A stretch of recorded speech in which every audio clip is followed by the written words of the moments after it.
textos, procure sempre pesquisar as concordâncias, para que você venha crescer, como diz a palavra, na graça e no conhecimento.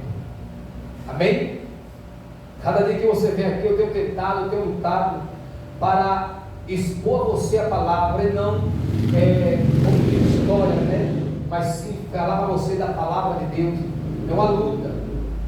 Tem dia que eu fico aqui, a maioria do dia eu estou ficando até 1 hora, 2 horas da madrugada, procurando o discernimento, orando, lendo a palavra, trazendo a sabedoria para a minha vida, para quando você chega aqui, eu não venha passar para você um alimento, me perdoe a expressão, um alimento estragado, tá? Então eu quero que você também se esforce a cada dia para compreender, entender, marcar os textos, para que você venha crescer, porque a alegria, a recompensa de qualquer um de nós que pregamos a palavra é essa, é saber que a igreja também está crescendo no conhecimento, está amadurecendo na fé, porque a palavra de Deus, ou guardar a palavra do Senhor, é quem nos faz amadurecer na fé. A pessoa que não guarda a palavra, ele é sempre aquela pessoa, vou dizer esse termo, verde na fé. Ele nunca cresce espiritualmente. É aquela pessoa que qualquer vento derruba, qualquer vento de doutrina arranca ele da presença de Deus, qualquer vento de doutrina tira ele da direção do Senhor. Mas aquele que afirma a sua fé verdadeiramente na palavra, nada afasta ele da presença. Amém? Vamos lá, abra a sua Bíblia no livro de Apocalipse, capítulo 2, versículo 12 em diante. Carta à igreja em Pérgamo. Glória a Deus, glória a Jesus. Vou falar hoje bem pausado, para que você possa entender e compreender a palavra do Senhor.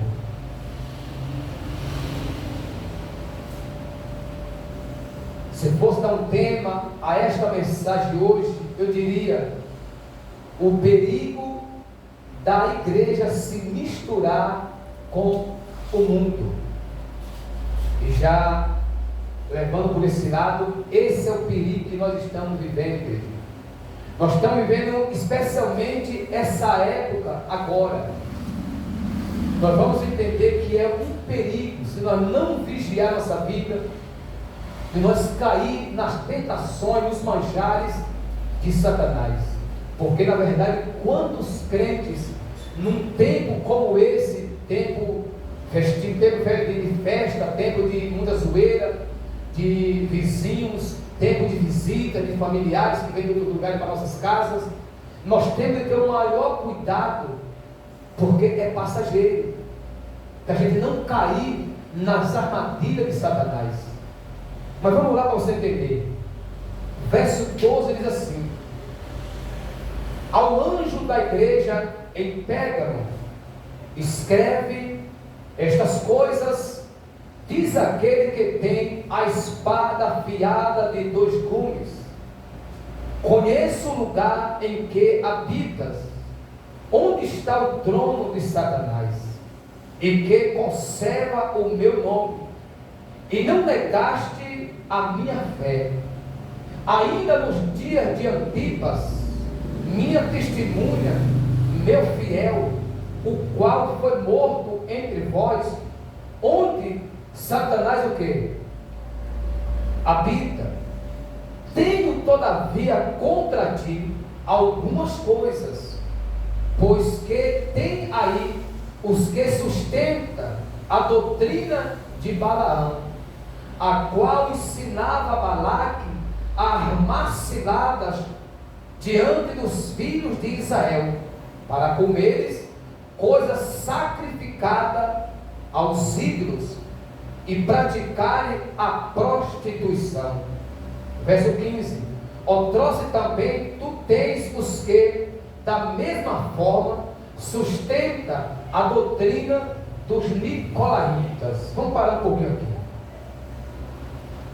Glória a Deus. Então aqui, Jesus aparece em uma visão ao apóstolo João. Como eu falei no início desse estudo, João foi o último apóstolo dos 12, posso dizer, dos 13. João, ele se encontrava em uma ilha chamada Ilha de Pátimo. Ele se encontrava ali preso naquela ilha. Ele já tinha em torno de 90 anos de idade quando ele escreve esse livro de Apocalipse. Então, quando todo mundo pensava que não havia saída para João, ou que mesmo o Evangelho de Cristo tinha sido já parado ou paralisado, Deus envia o seu Filho, nosso Senhor Jesus Cristo, para falar com João e mandar João escrever essas 7 cartas às 7 igrejas da Ásia Menor. E ali, João escreve agora essa carta à igreja em Pérgamo. Observa que ele fala no verso 12, ele fala com todas as letras, ao anjo da igreja em Pérgamo, quer dizer, o pastor, o pregador, ao bispo, escreve estas coisas, diz aquele que tem a espada afiada de 2 gumes. O que é a espada afiada de 2 gumes? É Jesus Cristo. E o que é espada afiada de 2 gumes? Quem sabe dizer o que é espada afiada? Que a Bíblia refere. Alguém pode me ajudar aí? A palavra, isso aí. No livro de Hebreus, capítulo 4, versículo 12, a Bíblia fala assim, que a palavra de Deus é como espada de 2 gumes, que separa a alma do espírito e juntas e medulas. Então a espada afiada é a palavra. Então a palavra é Cristo. E ele confirma bem claro, não é um anjo, não é um arcanjo, não é um querubim que está falando, é aquele que tem a espada afiada de 2 gumes. Ou seja, quem está falando com vocês é Jesus Cristo. Quem está falando com a igreja de América Brasiliense hoje, através da palavra Jesus Cristo. Ele está falando comigo e falando com você. Olha, estas coisas, diz aquele que tem a espada afiada de 2 gumes. Vamos para o verso 13. Diz assim, olha, conheço o lugar em que habitas, onde está o trono de Satanás, e que conserva o meu nome, e não negaste a minha fé, ainda nos dias de Antipas, minha testemunha, meu fiel, o qual foi morto entre vós, onde Satanás habita. O que nós aprendemos aqui? Você observa que até aqui, Cristo ele vem elogiando essa igreja. Olha, eu conheço aonde vocês habitam. Ou seja, eu conheço que o lugar que vocês habitam não é um lugar fácil. Eu conheço que o lugar que vocês habitam é aonde está o trono de Satanás. É o lugar aonde estava essa igreja, era a cidade de Pérgamo. Era uma cidade tenebrosa. Ali estava o trono do próprio Satanás, falado pelo mesmo Jesus. E ali, para falar do nome de Jesus Cristo, não era de qualquer jeito. Para alguém confessar Jesus naquela cidade, não era de qualquer jeito. Ou ele estava firme com Cristo, disposto a morrer por Cristo, ou eles recuavam de falar. Mas essa igreja, ele estava firme com o Senhor. Essa igreja tinha ali a aprovação de Cristo. Essa igreja não voltava atrás. Eles não negavam a sua fé. Mesmo enfrentando peleja, mesmo enfrentando a afronta do diabo, eles não negavam a palavra de Deus. Porque ali estava o trono de Satanás. Ou seja, ali era um lugar tenebroso. Eu vou dar um exemplo, para que nós entendamos. Não eu dizendo que está ou que não está, mas só para nós entender. Se fosse hoje, para nós falar assim, onde pode estar o trono de Satanás? Como exemplo, Rio de Janeiro, através dos acontecimentos, através das matanças, através do crime, através de uma coisa que a gente vê, poderia dizer assim, ali pode estar o trono de Satanás. Vou dar outro exemplo. Onde pode estar o trono de Satanás? Um lugar como a Índia, que não aceita a palavra de Deus de modo nenhum. Um lugar como a Coreia do Norte, que o Deus dele lá é obrigatório, é a liderança, é os governos, não aceita a palavra de Deus. Como esses dias agora, uma família inteira, um pai, uma mãe e uma criança de 2 anos, ela foi presa em prisão perpétua, porque tinha uma Bíblia dentro de casa. Então, um lugar como esse, ali está o trono de quem? De Satanás. Mas no meio dessas pessoas aqui, eles não negavam a fé, eles não negavam a sua fé diante do Senhor, mesmo estando sujeitos a morrer, a perder a própria vida, eles não negavam a Jesus Cristo. Então Jesus testemunha a respeito daquela igreja. Ele olha para aquela igreja e fala assim: eu conheço aonde vocês estão. O que Deus me leva a entender com essa mensagem, com esse versículo, é que Deus, ele conhece a sua igreja, ele conhece o nosso coração e conhece também aonde a gente estamos. Ele conhece as nossas dificuldades e as nossas facilidades. É como dizer assim: ele sabe quando eu e você podemos fazer algo e não fazemos. Ele sabe quando eu e você queremos fazer e não conseguimos. Ele conhece, ele sabe de tudo, ele compreende tudo, ele está vendo tudo. Mas essa igreja aqui não negou a sua fé, não negou a palavra de Deus. Olha, quando ele fala assim: o meu servo Antipas, né? Quem que era Antipas? Antipas era um bispo dessa igreja. Olha que bacana, o próprio Jesus dá testemunho desse bispo chamado Antipas. Quando João foi preso, os apóstolos foi morto, foi levantando outras pessoas para assumir as igrejas. E nessa igreja de Pérgamo estava ali o bispo Antipas. E ele falou assim: esse homem era minha fiel testemunha. Esse Antipas que foi morto aonde está o trono de Satanás, ele era minha testemunha fiel. Ah, pastor, mas foi morto tão, você morto assim é rápido. Você quer saber como foi a morte de Antipas? Do bispo Antipas? Os homens pegaram o bispo Antipas para ele negar o nome de Jesus Cristo, a palavra do Senhor, e ele não negando, eles colocaram ele amarrado pés e mãos dentro de um boi de bronze, que eles faziam sacrifício a seus deuses, as suas imagens, as suas culturas, a sua cultura, falando melhor. Ele colocou o bispo Antipas vivo, amarrado, pés e mãos, dentro desse touro de bronze, e colocou fogo embaixo. E ele foi assando como um churrasco, morrendo os poucos. Imagine, só pense como é que foi essa morte. A pessoa ali, é mesmo você pegar uma pessoa, colocar dentro de uma churrasqueira e colocar fogo e deixar ele morrer, assando os poucos.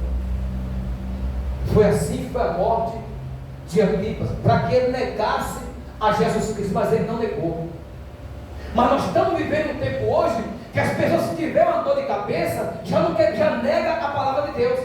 Jesus não está comigo, porque se ele estivesse comigo, eu não estaria passando por isso. Jesus não está me ouvindo, não está ouvindo minha oração, porque eu estou na igreja, eu estou buscando, eu estou fazendo, estou acontecendo, e eu estou passando por tais coisas. Mas observe, aonde essa igreja estava implantada, é aonde estava o trono do próprio Satanás, era o reino do inimigo. Mas essa igreja permaneceu firme. Eles preferiam morrer, mas não negava a sua fé. E até aqui você observa que Jesus vem elogiando essa igreja. Agora, quando chega no 14, ele diz: olha, vamos para o 14. Tenho todavia contra ti algumas coisas, pois que tem aí os que sustentam a doutrina de Balaão, o qual ensinava a Balaque a armar ciladas diante dos filhos de Israel, para comeres coisas sacrificadas aos ídolos e praticarem a prostituição. Vamos entender isso aqui. Qual que era a pendência daquela igreja? Observe, eles eram um povo firme, era uma igreja bem firme, uma igreja que não negava a fé por nada. Jesus elogia ela, leva ela a elogios, mas o único defeito daquela igreja, aqui vai pegar muito de nós, não é que eles praticavam a prostituição, não é que eles comiam coisa sacrificada, não é que eles estavam vivendo uma vida pecaminosa, não. Mas qual que era, pastor, a pendência daquela igreja diante do Senhor? É que eles sustentavam as obras de Balaão. Era como dizer assim, eles não praticavam as obras de Balaão, mas eles também não reprovavam. Eles não praticavam a prostituição, mas apoiavam quem praticava. Eles não fumavam cigarro, mas não estavam nem aí para quem fumava. Eles não tomavam cachaça, mas também não reprovavam quem tomava. Eles comparticipante, né? Ele compartilhava, vamos dizer assim, com aqueles que praticavam essas obras. É tipo assim, é aquela pessoa que está em casa, aí vem um amigo, não sei de onde, um amigo não sei de onde, e vai dizer, eu não bebo. Mas tu pode colocar a cachaça dentro de casa, você pode beber à vontade. Eu não uso droga, tu pode usar, não tem problema não. Eu não uso, porque eu sou crente, eu sou da igreja, eu sou assim, eu sou santa, eu sou santo, mas tu pode ficar à vontade, pode. É aquela pessoa que não bebe, mas senta na mesa daqueles que estão bebendo. É a pessoa que não faz, mas ele sustenta essa doutrina. Ah, pastor, mas isso aí não tem nada a ver. Qual que era a doutrina de Balaão, que a Bíblia fala que ele sustentava? Eles ensinavam a Balaque a armar ciladas contra o povo de Deus. Ensinava aquele povo a praticar a prostituição. Eu vou explicar para você. Quem que era Balaque? Balaque era o rei de Moabe. Balaque era um rei que a Bíblia diz que ele tinha muito medo de Israel. Ele tinha medo porque através dos feitos do povo de Deus, através dos feitos que Deus tinha feito, quando aquele povo saiu do Egito, ele vendo a fama daquele povo, a Bíblia diz que ele andava o tempo inteiro angustiado.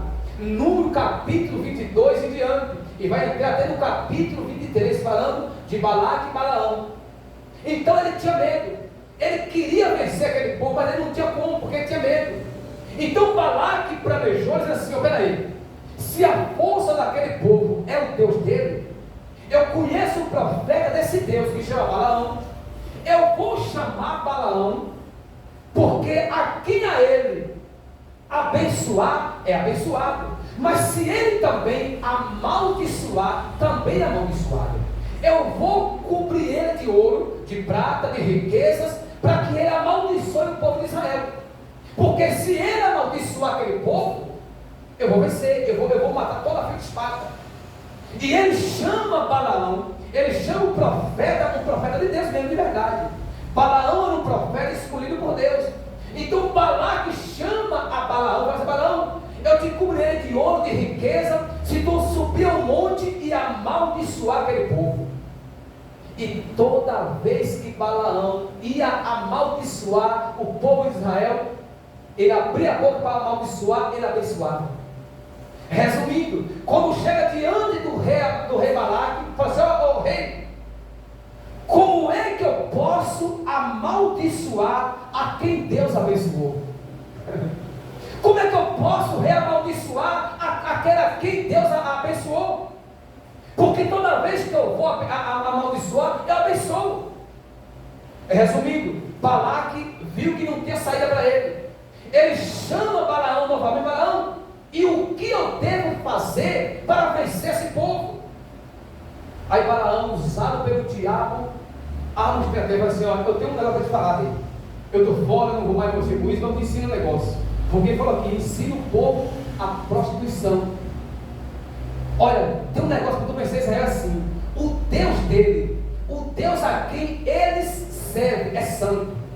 O Deus de Israel é santo, é poderoso, é verdadeiro, é maravilhoso, ele não aceita pecado. Aí, e o que eu faço, Balaão? Envia mulheres, jovens, donzelas ao arraial de Israel. Envia homens, jovens, bonitos.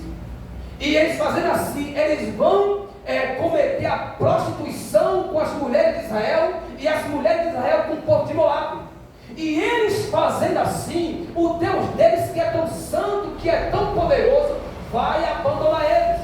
E na medida que esse Deus abandonar eles, eles enfraquecem. Aí tu vai e mata todos a fim de espada. E assim a Bíblia diz que assim sucedeu. Balaão armou essa tragédia, e Balaão começou a enviar jovens, mulheres donzelas, mulheres perfeitas, para coabitar com os jovens de Israel. E na medida que eles iam fazendo isso, o povo ia se enfraquecendo. Mas tem uma coisa que me chama a atenção: o povo inteiro, a maioria se enfraqueceu, mas a liderança, que era Moisés, não caiu nas armadilhas de Satanás.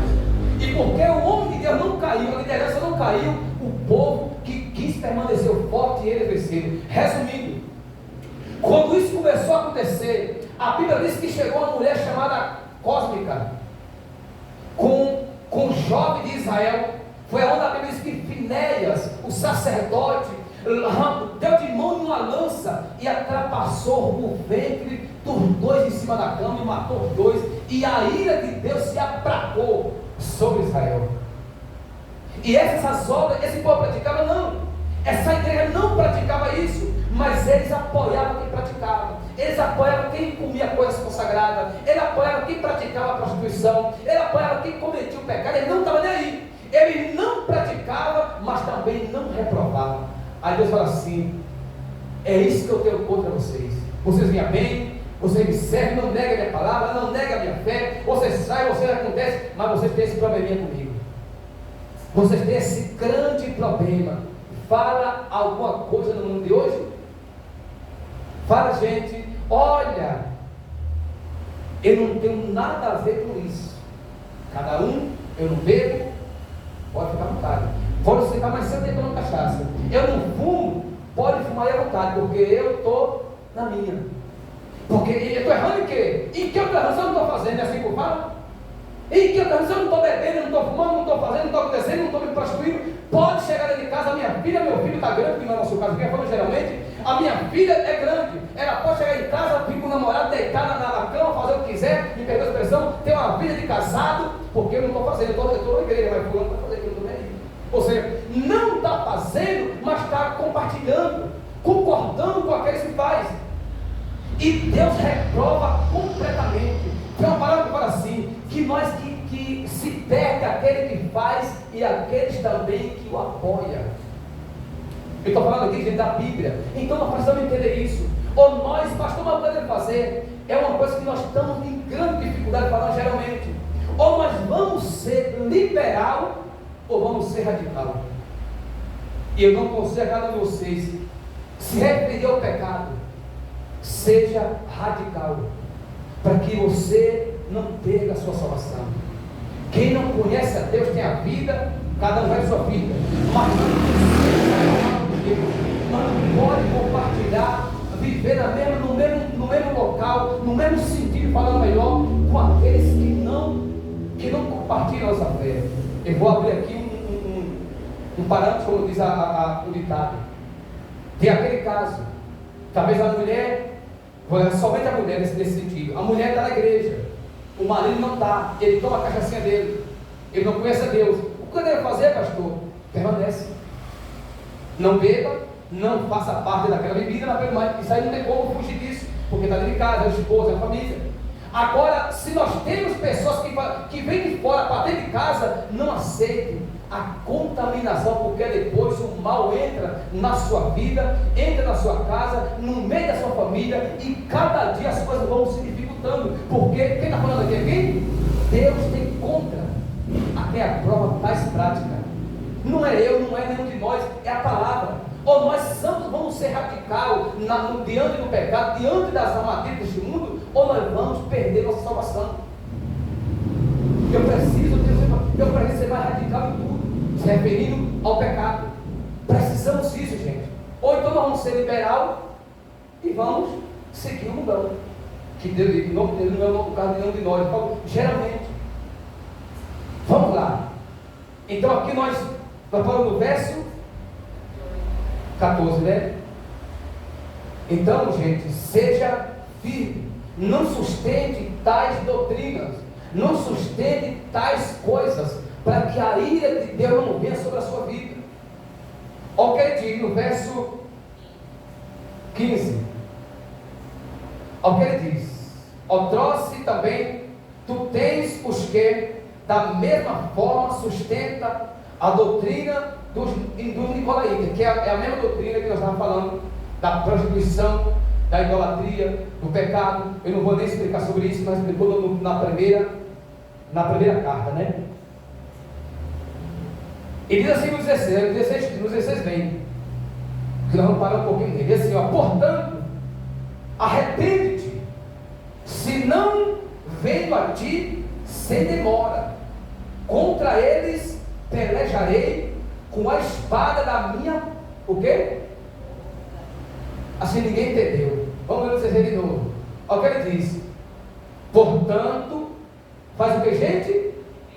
Arrepende-te, se não venho a ti sem demora, e contra eles pelejarei com a espada da minha boca. O que ele manda, o que, gente? Arrepender. Se tem uma coisa, irmãos, que nós precisamos entender: se na nossa vida não há arrependimento, eu vou ter bem pejorativo aqui, nós estamos fritos. Se dentro do nosso coração não há arrependimento, escute bem isso aqui, nós estamos perdidos. Porque nós erramos e pecamos a todo tempo. O que nos leva à presença de Deus é o arrependimento. Ou nós vamos buscar o arrependimento diante de Cristo, ou nós vamos estar na igreja e vamos estar perdidos. Porque o que nos leva à salvação é o arrependimento. Mas eu quero também dizer algo para nós, para mim e para vocês: só consegue se arrepender quem busca pelo arrependimento. Ninguém se arrepende sozinho, em si ninguém se arrepende.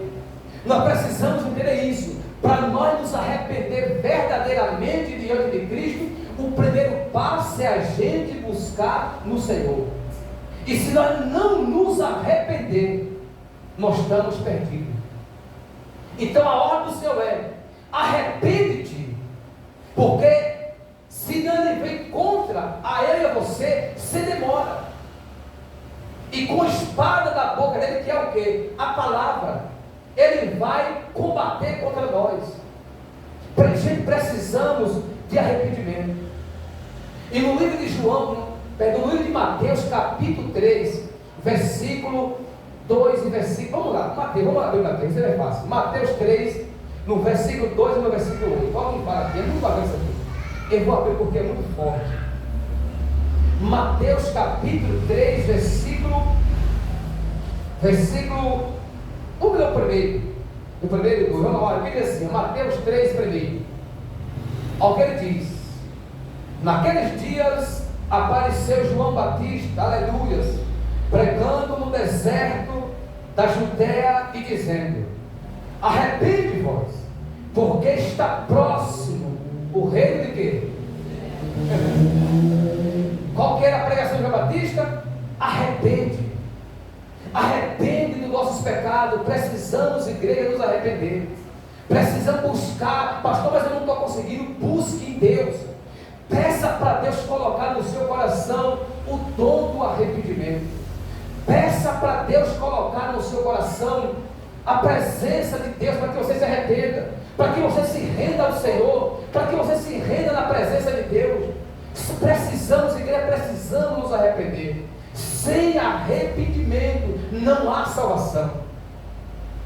Sem arrependimento não há salvação. A Bíblia de Gênesis e Apocalipse fala de três coisas que não, isso não do primeiro livro ao último, de Gênesis e Apocalipse: oração, palavra e arrependimento.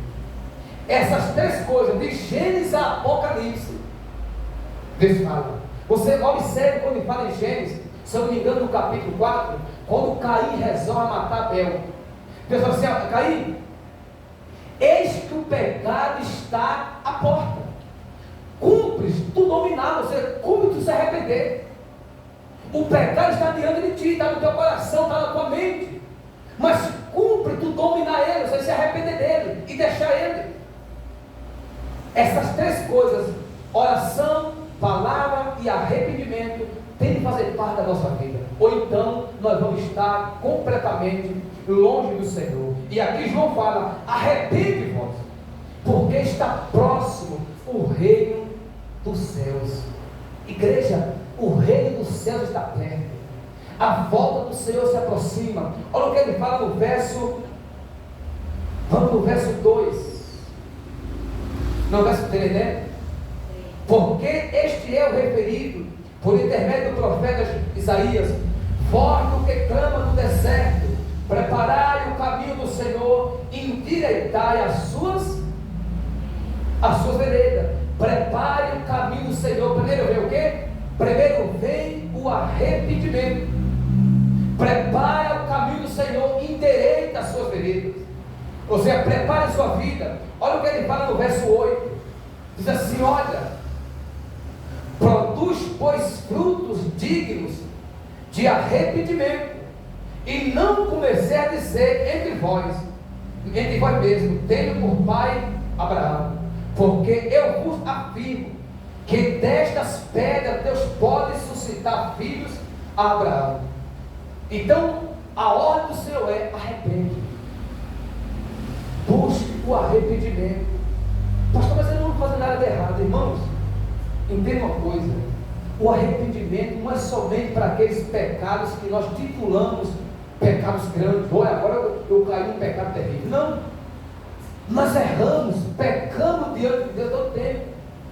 Aquela pessoa que é mais santa na face da terra, aquela mais santidade, a Bíblia diz que ele, diante da santidade de Deus, é como um trapo de imundícia. Imagine, a pessoa mais santa dessa terra, diante da santidade de Deus, é tido como um trapo de imundícia. Imagine nós que erramos a todo tempo. Pastor, mas Deus sendo tão santo, nós sendo tão pecadores, o que nos leva a ser salvo, o que nos leva ao reino dos céus? O arrependimento. O arrependimento traz a presença de Deus para a nossa vida. O arrependimento, ele traz a misericórdia de Deus para nós. Mas precisamos nos arrepender. Olha, se você vem aqui também em Marcos, para abrir Marcos, deixa eu ver aqui, não estava bem o texto.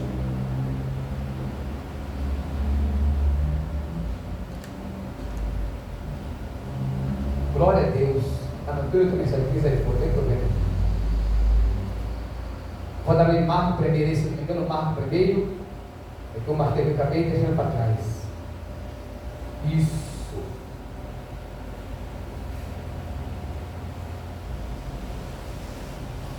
Glória a Deus, glória a Deus.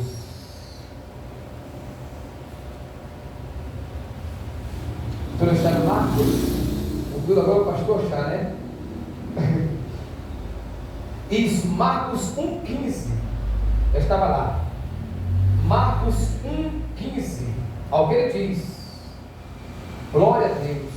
Marcos 1,15. Fala assim: olha, assim, dizendo, vamos ler o 14. Depois de João ter sido preso, foi Jesus para a Galiléia, pregando o Evangelho de Deus e dizendo: o tempo está cumprido, o reino de Deus está próximo, arrepende-vos e crede em que, gente? E crede de quê? No Evangelho. Arrepende, porque o tempo já está cumprido, a hora é chegada. Crê no Evangelho de Cristo, crê na presença de Deus. Volta lá para Apocalipse novamente. Então precisamos nos arrepender.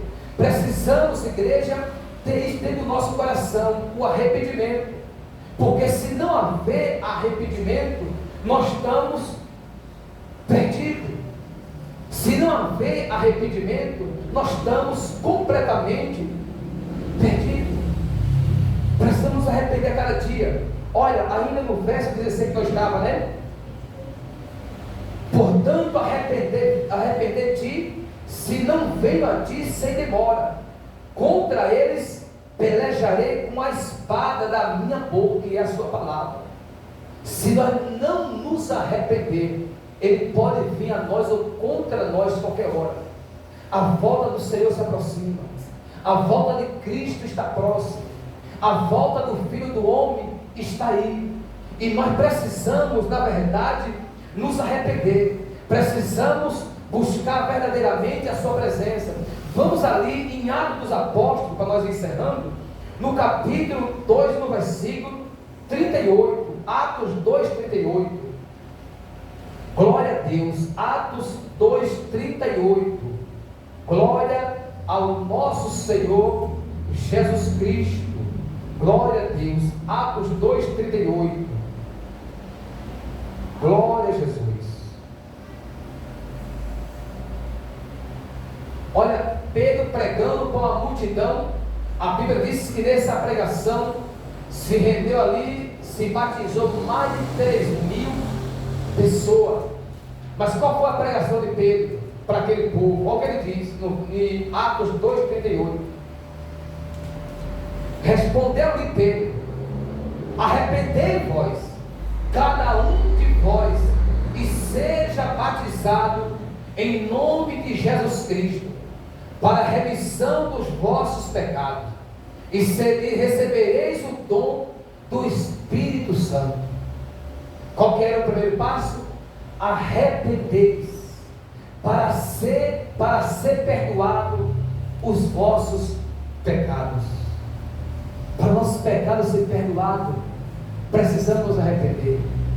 Para nossos pecados ser completamente perdoados, nós precisamos de que, gente?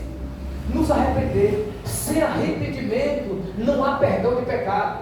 Sem arrependimento não há comunhão. A ordem que Jesus deu para aquela igreja: arrepende das vossas obras, arrepende dos pecados de vocês. Se não ouvir contra vocês, sem demora, e vou pelejar contra vocês com a espada da minha boca. A ordem do Senhor é essa: arrepende. Arrepende dos seus pecados e volte para o Senhor, para que eu não venha contra vocês com a espada da minha palavra e peleje contra vocês.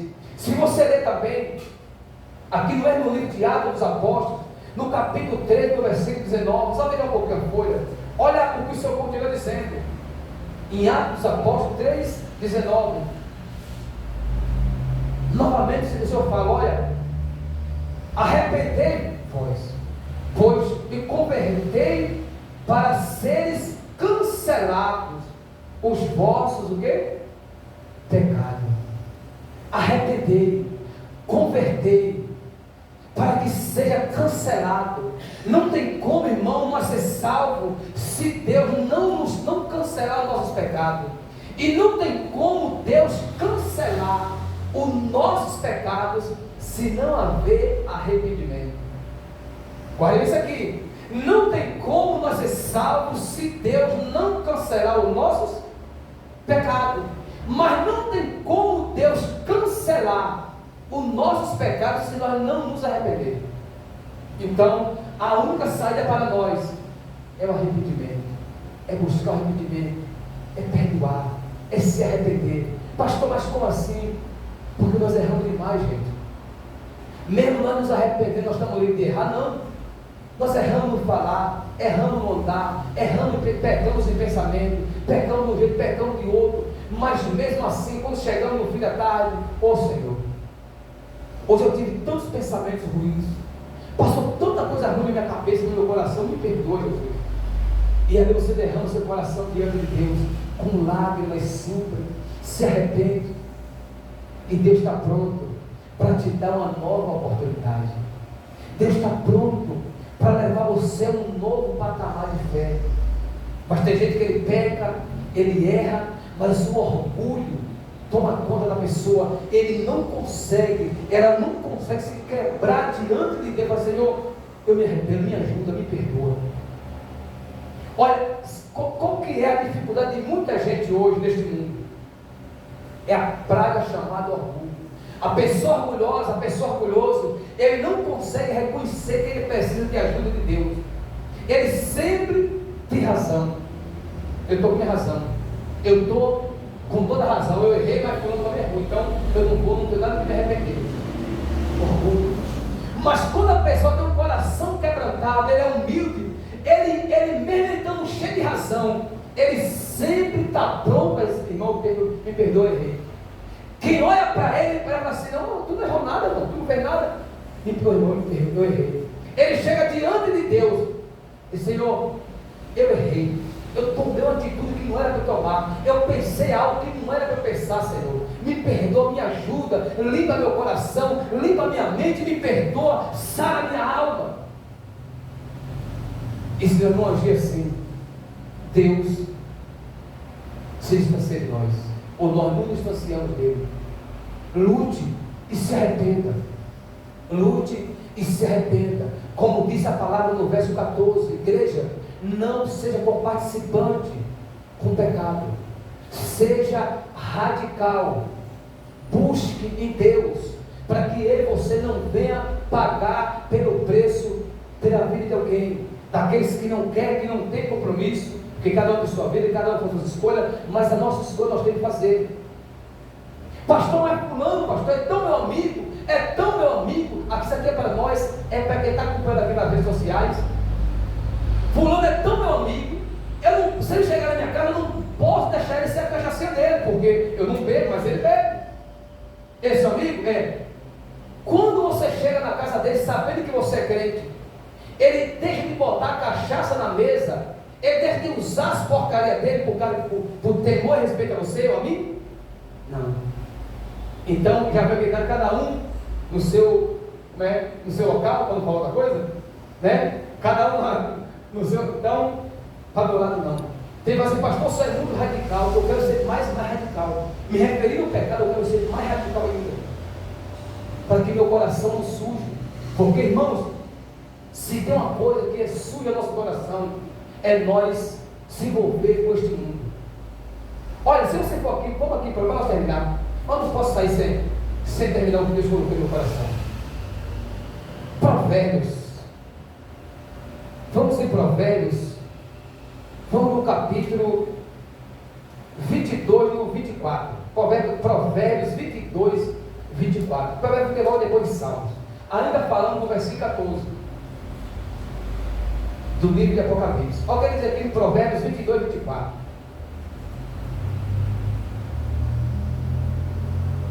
Olha o que ele diz: não te associeis com o iracundo, nem andes com homem alcoólico, quer dizer, homem que toma cachaça, homem violento, homens iracundos, bagunceiros, irados, que não tem o temor de Deus, para que não aprenda as suas veredas, e assim enlance a tua. Se eu ando com homem iracundo, homem alcoólico, quer dizer, homem cachaceiro, o que é que eu estou fazendo? Eu vou lançar minha alma.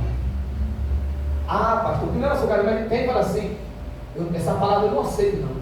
É só brigar com Deus. Essa palavra aqui, Senhor, eu não quero na minha vida não, tá bom. Então, se nós não abrir nossos olhos, nós vamos sujar nosso coração, vamos lançar a nossa alma em laços de morte. Porque Deus, Ele ama o pecador, Ele ama a todos, mas Ele abomina o pecado. E se Deus abomina o pecado, eu e você também teremos que abominar.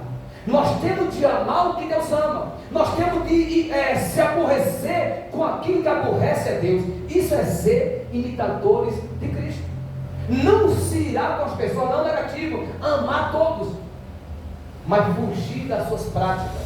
Olha, se você for aqui no livro de Provérbios, no capítulo 4. Provérbios 4. Onde aqui, que eu vou só conferir aqui.